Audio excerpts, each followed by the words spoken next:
చేపల వేపుడు. దానికి కావాల్సిన పదార్థములు: చేప ముక్కలు 300 గ్రాములు. దీన్ని క్లీన్ చేసుకుని ముక్కలు చేసుకుని సన్నగా కట్ చేసుకుని పెట్టుకోవాలి. మ్యారినేట్ కోసం 1 స్పూన్ శనగపిండి వేసాను, 1/2 టీ స్పూన్ అల్లం వెల్లుల్లి పేస్టు, ఉప్పు తగినంత, కారం 1 చిన్న స్పూను.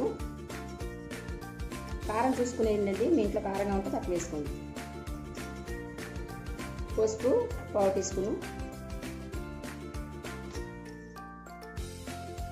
నిమ్మకాయ 1 చెక్క,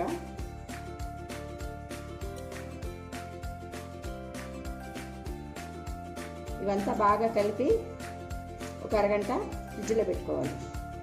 మీకు అరగంట లేదంటే 15 నిమిషాలకైనా వేసుకోవచ్చు. అరగంట పెట్టుకుంటే బాగా ఉప్పు కారం పట్టిద్ది. ఇప్పుడు కలుపుకోవాలి. ఇప్పుడు చేపలు వేపుకుందామండి.